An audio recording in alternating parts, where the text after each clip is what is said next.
Hey you guys, it's me Lizzie with The Real Deal. I am back this evening because I have to actually get my starters ready for making bread tomorrow. I have one lady that has been literally purchasing bread off me, and it's not like nothing major, but she's been one of my biggest supporters with my breads. So tomorrow I actually have to make about 3 loaves of butter bread, which I'll probably do tomorrow night. But tonight I have to get my starter ready to be able to be active enough and bubbly and ready to rock and roll for tomorrow morning to make a loaf of cinnamon raisin sourdough bread. It's generally an actual artisan loaf, so I thought I would bring you along and show you how I feed my starters and get it ready for tomorrow morning. So let's step into my kitchen and get this party started. To feed your sourdough starter, the best thing to use is an actual scale. It will allow you to measure out the amount that you will need to feed your starter.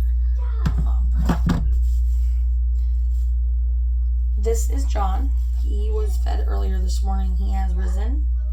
He has more than doubled. He is now peaked and he has fallen. This is JJ. I really didn't mark him, but I can see that he has risen. He was pretty much way down here. And this is Ivy. She is my organic starter, which I'm still in the beginning phases with her. She's not even a month old yet. So let's address John, because he is my master starter. He is the one that has been going strong since the very beginning. I'm going to bring you over and try to show you all of his... See all those beautiful bubbles?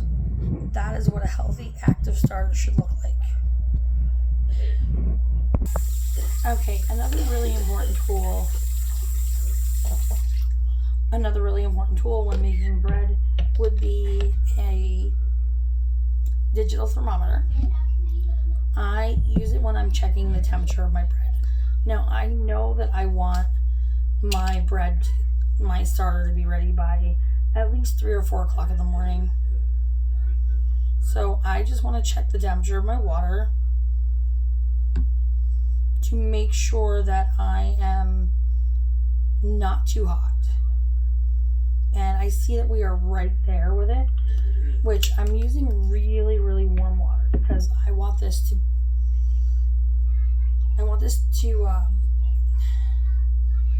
peak by the time I wake up between 3 and 4 o'clock in the morning. So I am going to be using a couple of spatulas because I'm trying to keep this as clean as possible. I'm going to zero out my scale.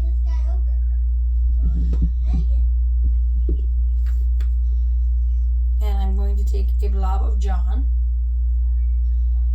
And I'm going to put him in here. I'm trying to at least make sure that I have at least 200 or 300 grams of starter. Just the way I know that I have enough to make my bread.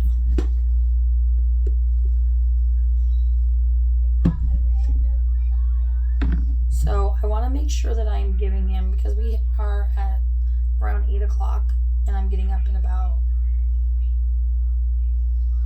7 to 8 hours. So I want to do like an actual, what they call a 1-1-1 ratio feed. So 1 part starter, 1 part flour, 1 part water. And that will give me about a 4 to 6 hour window, which it's a little cold in my house, so it's probably going to give me about at least a 7-hour window for him to be ready. So I'm going to at least put about 100 grams of starter in here right now.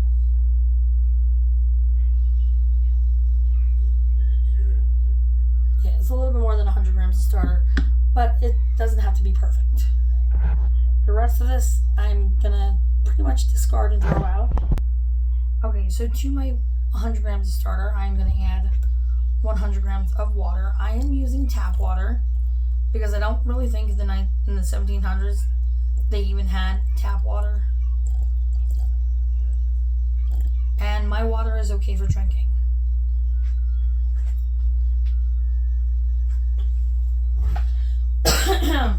I am using King Arthur's bread flour to feed my starter with. By no means do you have to use this. You can actually use all-purpose flour, whole wheat flour, whatever flour you have on hand, as long as it's unbleached.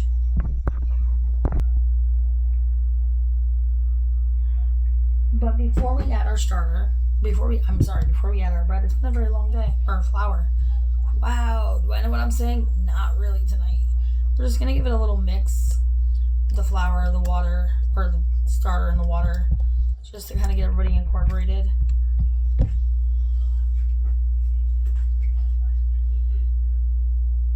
And now we're gonna add 100 grams of flour.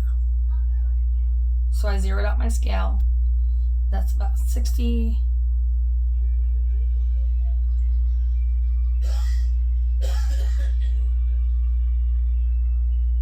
Okay. I want to make sure that when I'm doing this, I am making sure the starter is 100% ready for tomorrow morning. Because it's okay if your starter has fallen a little bit, but to make a really nice loaf of sourdough bread, which is what I intend to make with this, it is much better to have active, bubbly starter. And I'm just going to mix this up pretty well. I don't really care if there's a few clumps in here, as long as most of it is incorporated. And the one thing I cannot stress the most about is with keeping your starters healthy is a clean container. I see so many people on the internet with starter that has, be prepared, you're going to be covered in flour and starter and water and whatnot.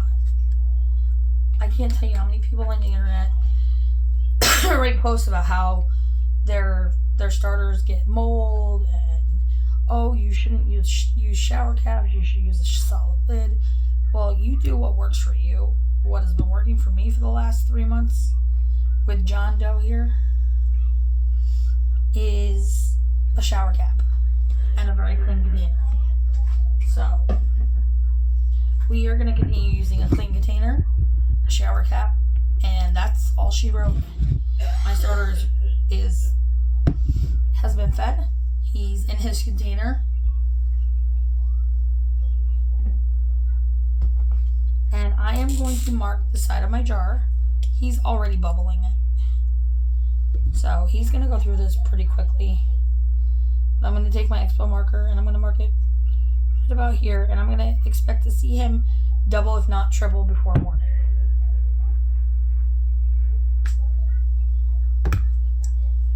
In a moment, I'm going to do another video on feeding my starters just for routine maintenance feeds. But that's how we get our starter ready for tomorrow morning. So tomorrow morning, I'll have another video on my starter and how much he's risen since today and making him into bread.